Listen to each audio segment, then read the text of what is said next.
gbogbo ayé ẹ bá wa bí wọ́n léèrè o. Parakoy kí ni mọ ọmọ ọlọ́mọ ṣe fún ẹ tó ń lépa kú sí? Basheer Abubakar wọlé ọlá kí lọmọ ọlọ́mọ ṣe tẹ́ ẹ fẹ́ pa o. Bàbá Imam àgbà gbogbo ilẹ̀ Ogbomọṣọ bí wọ́n fẹ́ bí wọ́n kọ̀ wà ní wọ́n forí sọlẹ̀ ọlọ́ba sílẹ̀. lábẹ́ àṣẹ bàbá Imam àgbà tí ló tó pé Ogbomọṣọ bàbá Basheer Abubakar Ahmed Atidani Mahmoud Ayulara. A kí gbogbo wa lọ́kùnrin lóbìnrin, Ọlọ́run ní jẹ́ ó bàjẹ́ fẹ́ni kọ̀ọ̀kan wa. Ṣé rí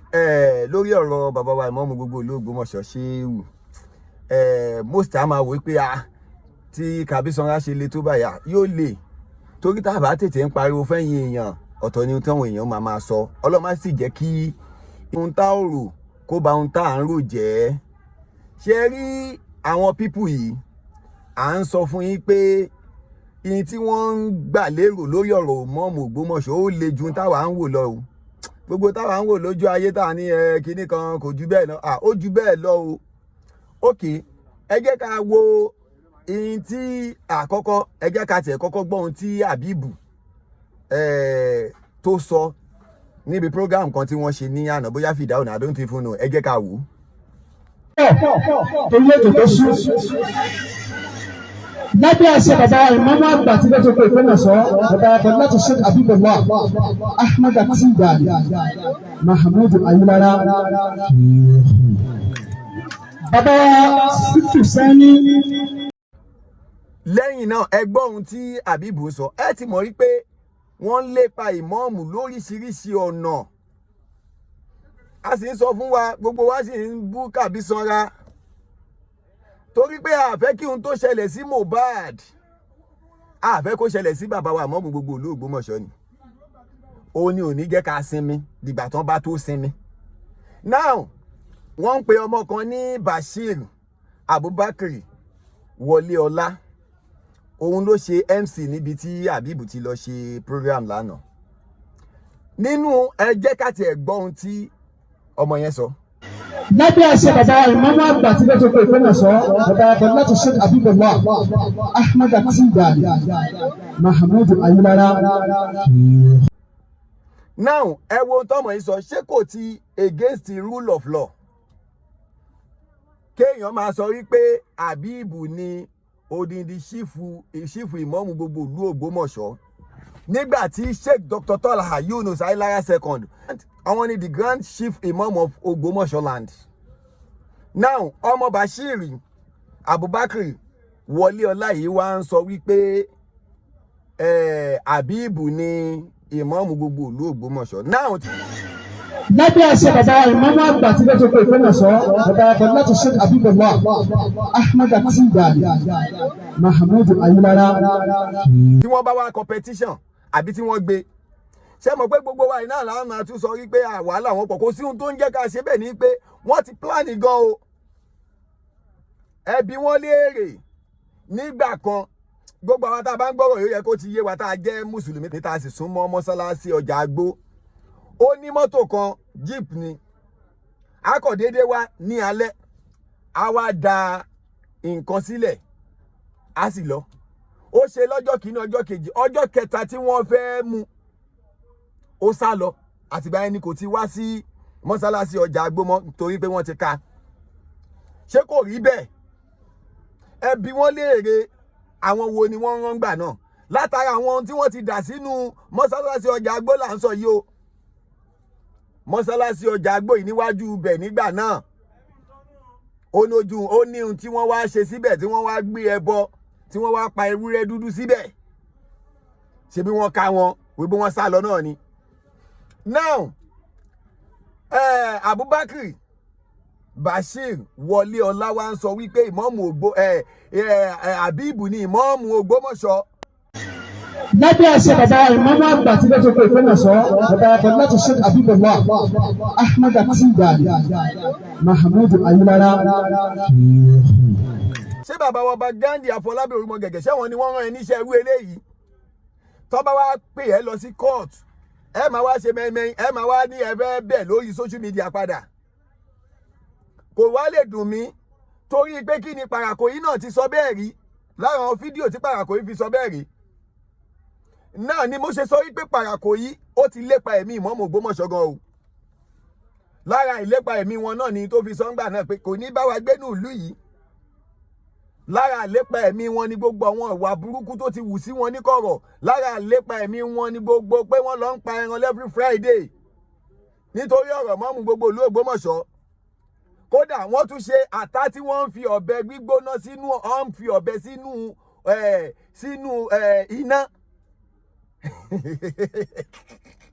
mo sọ fún yín pé àwọn pípù yìí aláǹjọ̀nú ni wọ́n Ọlọ́run ní òkò gbà fún wọn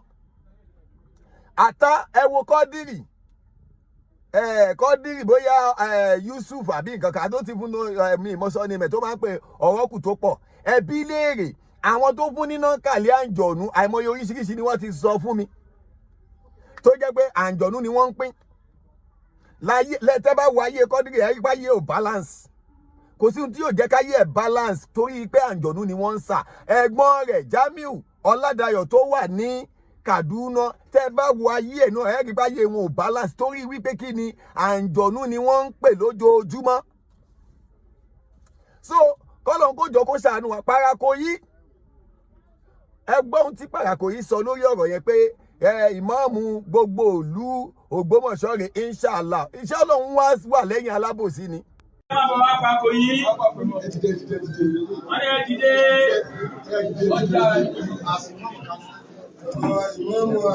Bàbá Imam àgbà gbogbo ilẹ̀ Ògbómọ̀ṣọ́ bí wọ́n fẹ́ bí wọ́n kọ̀ wà ní wọ́n forí sọlẹ̀ ọlọ́ba síbẹ̀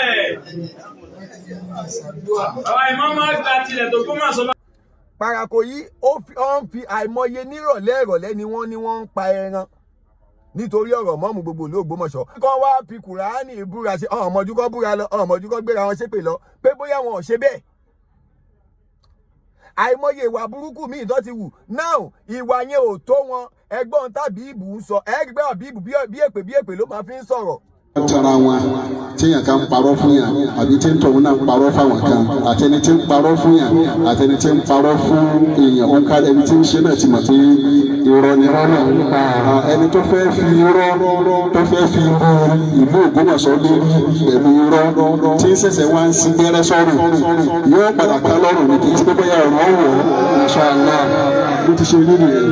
irọ́ ò dára rárá irọ́ máa ń rọ̀ yàn wọ náà ni yóò sì padà níbi tí ọ̀rọ̀ wọn lèpè náà ṣe máa jà wọ́n ẹ rí i pé nígbà tó lọ ṣépè ní yídì ṣépè ò bẹ̀rẹ̀ sí ní jà wọ́n àṣírí ò bẹ̀rẹ̀ sí ní tú. wakazabuhu wa akaruha. now ẹ tún gbọ́ ohun tó sọ ní program lánàá èpè now ẹ wá gbọ́ ọmọ Basheer ọmọ kékeré yìí wọlé ọlá torí pé wọ́n ní àǹfààní pé kò ṣe MC ẹ gbọ́ ọ̀rọ̀ tó sọ ṣífù ìmọ̀ ẹtì ẹ̀já gbọ́n tó tún sọ. bí a ṣe bàbá ìmáàmù àgbà tí lọ́jọ́ pé Ògbómọ̀ṣọ́ bàbá Fadilatu Sheikh Abubakar Ahmed Atidani Mahamudu Ayilara. bàbá ṣé eléyìí ṣé kò ti kọjá ẹnu ṣé kò ti break rule of law. ok kátìkù wá jáde kó wá lóhun ní president Nàìjíríà ṣe mọ̀ pé wọ́n ó gbé. now tọ́n bá wá gbé ilé yìí nísìn ẹ wàá máa wá sunkún kiri àmọ́ kò lè dùn mí fún gbogbo yín torí pé kí ni mo ti máa ń sọ ní gbogbo ìgbà èèyàn lè kàwé èèyàn lè mọ̀wé èèyàn lè kó jẹ́ illiterate ni gbogbo yín o gbogbo yín pátápátá aláìmọ̀kànmọ̀kàn ni yín títí gbogbo yín ni látòkè délẹ̀ torí tó bá já sí pé ẹ mọ̀ ohun tẹ́ ń ṣe ni ẹ mọ̀ wípé ohun tẹ́ ń ṣe yìí ó tako òfin ìlú Nàìjíríà ká máa pe ẹni tí ò sí nípò pé òun ló wà nípò. wọ́n lè ṣe bá tí àwọn ẹ̀ máa bọ̀ wá Parakoy yìí. wọ́n lè dìde.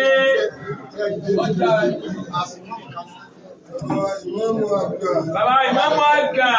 gbogbo ilẹ̀ Ògbómọ̀ṣọ́ bí wọ́n fẹ́ bí wọ́n kọ̀ àwọn wọ́n forí sọlẹ̀ ọlọ́ba síbẹ̀. Bàbá Imam àgbà tilẹ̀ tó kó máa sọ bàbá Imam. Ẹ kàn ń fi kíní ẹ fi ń lọ ẹsẹ̀ mọ́ bàbá wa ọba Ghandi Afọlábí Orúmọgẹ̀gẹ̀ kábíyèsí tó bá lọ sọ́bọ̀ wọ́n á ní ta ló fàbí ìbùjẹ ìmọ̀ọ́mù wọ́n á ní ọba Ghandi ṣẹ́rí. Ṣé bàbá wa kábíyèsí ṣé wọ́n ràn yín níṣẹ́ eléyìí? Ọ̀rọ̀ tó ṣẹ̀ṣẹ̀ ṣẹlẹ̀ ní o eléyìí ò ń ṣọ̀rọ̀ tó ti pẹ́ o. Parakoy ìtorí ìjẹkújẹ tó fẹ́ jẹ ẹbí Parakoy léèrè oṣù kó ó lé lóṣù 6 sí 7 tí wọ́n fi lé kúrò lẹ́yìn bàbá ìmọ̀ọ́mù àná látara àbòsí tó ń ṣe yìí náà ni. Bàbá wa ọba Ghandi ó yẹ kẹ́ ẹ lè lé gbogbo àwọn èyí kúrò wọ́n máa ń kó bá yín wọn beside Kristẹni nìyí kì í ṣe pé ẹ fẹ́ lọ mọ́sálásì. Àwọn ni wọ́n ń jẹ́ kí àwọn tí ò tó sọ̀rọ̀ kí wọ́n máa sọ̀rọ̀ nípa ọ̀rọ̀ Ògbómọ̀ṣọ́ nípa pé ká máa sọ̀rọ̀ sí Ògbómọ̀ṣọ́ tó bá jẹ́ sí wípé àwọn ẹni yìí wọ́n ń ṣe yánmayànmá ni kò sẹ́ni tó fẹ́ sọ̀rọ̀ sí bàbá wa ọba Ghandi torí bàbá wa ọba Ghandi bàbá dáadáa ni wọ́n olóríire bàbá ni wọ́n mọ́ wọn Parakoy yìí àwọn ni wọ́n ń kó rẹ́dẹ̀rẹ̀dẹ̀ bá wa tó fi ń jẹ́ kán máa tẹnu àbùkù bá bàbá wa ọba Ghandi Afọlábí Orúmọgẹ̀gẹ̀ kábíyèsí. Torí ẹ̀ gbogbo ẹ̀yin Kristẹni àwọn ohun tó yẹ kẹ́ ẹ pariwo ẹ̀ síta rèé àwọn ohun tó yẹ kẹ́ ẹ pariwo síta rèé ọmọ yìí ó kéré ju ọjọ́ orí ẹ̀ ju pé kó máa sọ wípé àbíbù káfíńtà olódo òun ni ìmọ̀ọ́mù gbogbo ìlú Ògbómọ̀ṣọ́ ṣó fẹ́ pa ìmọ̀ọ́mù ni. lábẹ́ àṣẹ bàbá Imam àgbà tí ló tó kó Ògbómọ̀ṣọ́ bàbá Basheer Abubakar Ahmed Atidani Mahamudu Ayilara. So gbogbo ayé ẹ bá wa bí wọ́n léèrè ṣé wọ́n fẹ́ pa ìmọ̀ọ́mù ni wọ́n ti lépa láti pa wọ́n gbogbo ẹnu mo fi sọ ẹ bí wọ́n léèrè kan wá búra tó wọ́n bá lépa ẹ̀ ṣábìbù ò sọ ni pé tó bá máa kú bẹ́ẹ̀ kó kú ń bẹ̀ àbíbù sọ náà Parakoy fún ara rẹ̀ àní kò ní bá wa gbé nù ìlú yìí torí pé wọ́n ti ṣàgùṣàgù kò mú bàbá yìí kò sì lè mú wọn kò lè má wá tá à ń tẹ̀lé wọn torí àṣẹ lórí àbòsí kí ni tí pẹ̀lú ilé Ayélára lẹ́ kọ́kọ́ ń pariwo ọ̀rọ̀ ilé Ayélára ti die down nísìnyí tó bá ní àṣẹ tó bá láṣẹ ló kù ṣé bàbá wa kábíyèsí ló sọ pé kẹ́ ẹ pè ní ìmọ̀ọ́mù ìlú nígbà tí bàbá kábíyèsí ní ìmọ̀ọ́mù Àfin wọ́n fi jẹ́. bá ní ìmáàmù Ògbómọ̀ṣọ́ ilé ẹjọ́ ní ọ̀sọ̀ fún wa àyọkúrò ní ìmáàmù Ògbómọ̀ṣọ́ ó sì ní ìmáàmù Ògbómọ̀ṣọ́ lọ́wọ́lọ́wọ́ báyìí. Parakoy fúnra rẹ̀ sọ pé ìmọ̀ọ́mù Àfin wọ́n fi jẹ́. Parakoy yìí náà ló tún wá ń sọ pé ìmọ̀ọ́mù gbogbo ìlú Ògbómọ̀ṣọ́. Wọ́n ní ẹ dìde.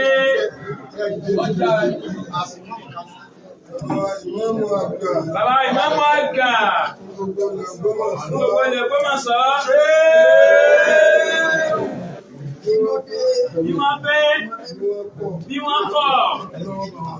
àwọn wọ́n forí sọlẹ̀ ọlọ́ba síbẹ̀. Bàbá Imam àgbà tilẹ̀ tó kó máa sọ bàbá. Parakoy Basheer wọlé ọlá ṣé ẹ fẹ́ pa ìmọ̀ọ́mù Ògbómọ̀ṣọ́ ni.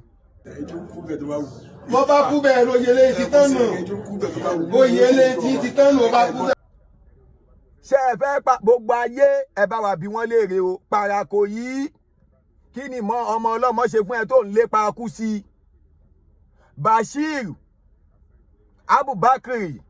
wọlé ọlá kí lọmọ ọlọ́mọ ṣe tẹ́ ẹ fẹ́ pa o tẹ́ ẹ fi ń sọ pé lòmíì ní ìmọ̀ọ́mù ìlú o ẹ bá wa bí wọ́n léèrè o kí ni ìmọ̀ọ́mù Ògbómọ̀ṣọ́ ṣe tẹ́ ẹ fẹ́ pa wọn o torí pé ikú lẹ̀dẹ̀ ń lé sí wọn báyìí o tẹ́ ẹ bá lékú sí wọn ẹ̀ ní máa sọ wípé ẹni tí kì í ṣe ìmọ̀ọ́mù ìlú ni ìmọ̀ọ́mù ìlú o ẹ bá wa bí eléyìí ṣe pé bóyá ọ̀rọ̀ àkóbá ohun tó fẹnu ara wọn sọ ní o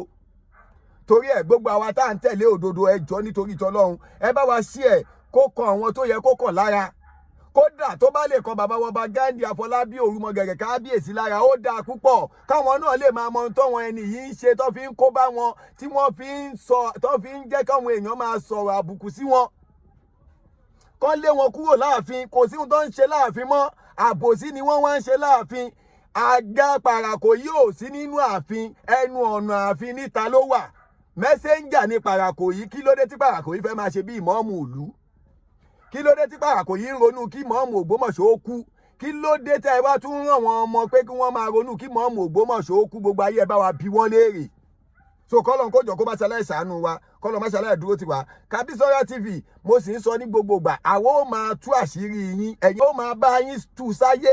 gbogbo tá a kú sọ yìí náà kì í kú ṣe pé bóyá ẹnu wa la fi sọ ẹnu yín náà lè fi ń sọ jáde so bẹ́ẹ̀ sì ṣe ń sọ náà làwa náà máa bá yín gbé fún ayé káyé ó lè máa rí àṣírí yín so Ọlọ́run níjó bàjẹ́ fún wa kò sì ní bàjẹ́ fẹ́ni kankan wa gbogbo àwa tá à ń tẹ̀lé òdodo gbogbo àwọn tí ẹ ti wá pè mí pé Kabisora má bínú pé mo bú ẹ mi ìfẹ́ gbé fọ́tò mi ìdẹ̀fẹ́ máa gbé voice note àbí kí n máa àwọn tẹ́ ẹ kọ kí n máa gbé sórí social media sórí screen ni ìbá gbé jáde gbogbo orú yín bẹ́ẹ̀ Ọlọ́run níjó bàjẹ́ fún yín gbogbo ẹni tẹ́ sí support wa financially tẹ́ ẹ ní pé ìrìn àjò wa yìí ìrìn àjò tó le ni wàhálà ẹrú Ọlọ́run kan sọ pé Kabisora in fact ẹ̀ ń try ó sì ní ká fún un ní nọ́mbà mo ní èmi yìí fún yàn nọ́mbà ó ní kí n fún un lákàntì nọ́mbà mo sì fún ó sì ṣe owó data sí wa so gbogbo ẹ̀yin tẹ́ ń ṣe yẹn Ọlọ́run níjó bàjẹ́ fún yín o Ọlọ́run níjó dàrú fún yín o ìfẹ́ ìmọ̀ bàbá wa ìmọ̀ gbogbo ìlú Ògbómọ̀ṣọ́ ṣé ìwùlẹ̀ ní lára wa tẹ̀fí ní ẹ fún wa ó yẹ ṣe data fún wọn ẹ ṣe gbá fún wọn ìfẹ́ ìmọ̀ Ògbómọ̀ṣọ́ lẹ ní lára wa o àwọn òsìsí lẹ́yìn àbòsí ni lóòótọ́ ìmọ̀ọ́mù Ògbómọ̀ṣọ́ àáfàá mi ni wọ́n àmọ́ tí mo rí tí wọ́n ń ṣe kò sí àbòsí ń bẹ̀ àfi ká dúró tì wọ́n so kọ́lọ̀ kójọ kó má ṣe aláìsàánú wa kọ́lọ̀ má ṣe ìgbàdúrà wa ọlọ́lá hílàhílàlá gbogbo alápapọ̀ Ọlọ́run níjó bàjẹ́ fẹ́ ní kọ̀ọ̀kan wa gbogbo tá à ń fẹ́ yóò tó wa lọ́wọ́ ẹ fọkàn balẹ̀ àṣírí wọn ti ń tú mo ní àá máa tó àṣírí wọn láti sìn lọ tí gbogbo ìta hide tẹ́lẹ̀ ní hide àdẹ̀ ní hide any personality tó o bá ti wùwà tó jẹ́ sí pé ká gbé ẹ síta bí ọmọ ọjọ́ mẹ́jọ á gbé ẹ síta bí ọmọ ọjọ́ mẹ́jọ Basheer Abubakar wọnú ọlá ìwọlẹ̀ wọn kọ̀ torí pé kí ni tiẹ̀ pẹ̀lú wípé kó o máa pè mọ́ọ̀mù àbíbù láàfin kó o máa pè ní mọ́ọ̀mù Ògbómọ̀ṣọ́ ó rí i pé ó padà ṣẹ̀wọ̀n Parakoy oorun lórí yín torí pé kí ni ìmọ̀ọ̀mù Ògbómọ̀ṣọ́ òun ni Sheikh Dr. Tọ́lá Yunus Ailara second kí ló wá dé tẹ̀ ń pa bíbù bẹ́ẹ̀. bá ní ìmáàmù Ògbómọ̀ṣọ́ ilé ẹjọ́ ní ọ̀sọ̀ fún wa àyọkúrò ní ìmáàmù Ògbómọ̀ṣọ́ ó sì ní ìmáàmù Ògbómọ̀ṣọ́ lọ́wọ́lọ́wọ́ báyìí. a ní Ọ̀yọ́ ń pè ọ́ ó ti yé yín Ọ̀yọ́ ń pè ọ́ Ọlọ́run níjó bàjẹ́ fẹ́ ní kọ̀ọ̀kan wa sálámù alaykum.